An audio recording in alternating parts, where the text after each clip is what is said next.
Friends ମୁଁ ଆପଣଙ୍କ ପ୍ରଶାନ୍ତ ଆଉ ଗୋଟେ ନୂଆ ଭିଡ଼ିଓରେ ହଁ ଦର୍ଶକ ବନ୍ଧୁ ଆଜି କାଣା ହେଉଛି କି ଆପଣଙ୍କର ସୁଭଦ୍ରା ଯୋଜନାର ପଇସା ଆସୁନାହିଁ କ'ଣ ପାଇଁ କି ଡିବିଟି ଆକାଉଣ୍ଟ ତାଙ୍କର ଲିଙ୍କ୍ ନାହିଁ। ଆଜି ଆମେ ମୋବାଇଲରେ ଲିଙ୍କ୍ କରିବା ବିଷୟ ଏପର୍ଯ୍ୟନ୍ତ ଆମର ଚ୍ୟାନେଲକୁ ସବସ୍କ୍ରାଇବ୍ କରିନାହାନ୍ତି ତେବେ ଚ୍ୟାନେଲକୁ ସବସ୍କ୍ରାଇବ୍ କରିଦିଅନ୍ତୁ।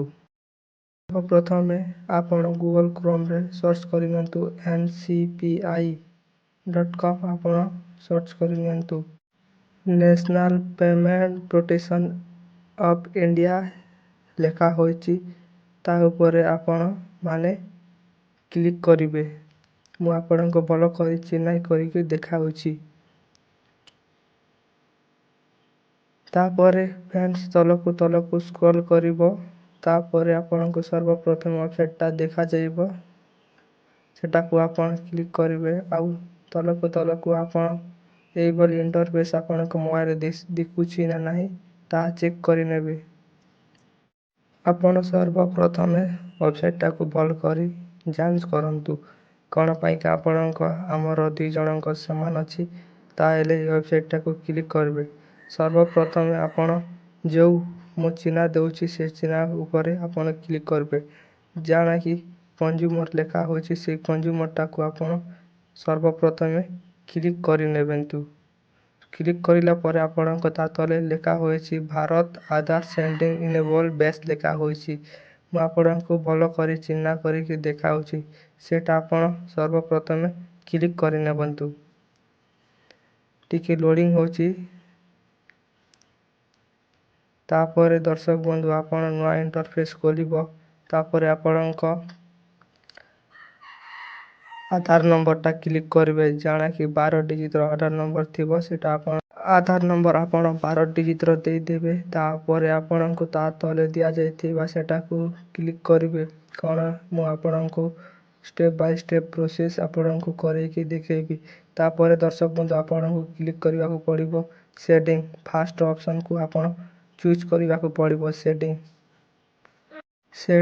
ଏଣ୍ଡ ଡିସେଡିଂ ଲେଖା ହେଉଛି ତାର ମାନେ ବି ମୁଁ ଆପଣଙ୍କୁ କହୁଛି। ସେଟିଂ ମାନେ ଆପଣଙ୍କ ଲିଙ୍କ୍ କରିବାକୁ ଆଉ ଡିସେଡିଂ ମାନେ ଆପଣଙ୍କ ଅଛି ତାହାକୁ ଡିସେଡିଂ କରିବା ମାନେ ତାହାକୁ ଅଲଗା କରିବା।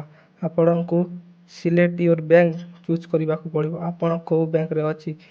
ମୁଁ ଏକ୍ଜାମ୍ପଲ୍ ପାଇଁ ମୁଁ ଦେଉଛି ବ୍ୟାଙ୍କ ଅଫ୍ ବରୋଦା କ'ଣ ପାଇଁକି ଆମ ଗାଁର ଲୋକମାନେ ବହୁତ ସାରା ଲୋକ ବ୍ୟାଙ୍କ ଅଫ୍ ବରୋଦା ୟୁଜ୍ କରନ୍ତି।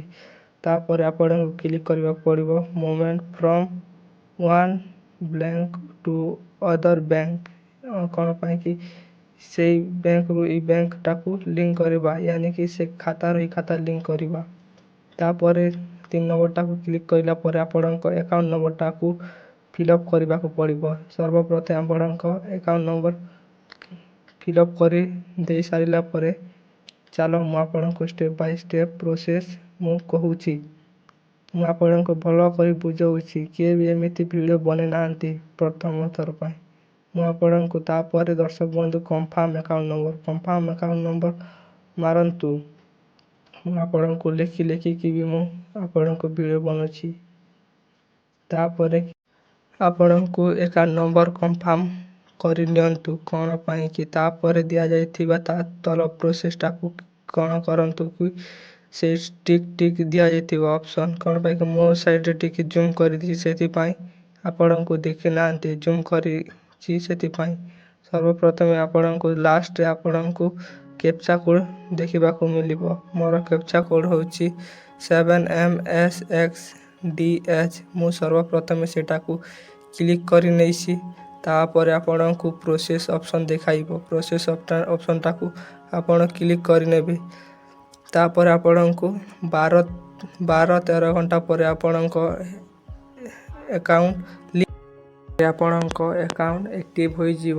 ଯଦି ସେ ଭିଡ଼ିଓ ଭଲ ଲାଗିଲା ତାହେଲେ ଚ୍ୟାନେଲକୁ ସବସ୍କ୍ରାଇବ୍ କରିଦିଅନ୍ତୁ ଆଉ ସାଙ୍ଗସାଥିମାନଙ୍କୁ ସେୟାର କରିଦିଅନ୍ତୁ।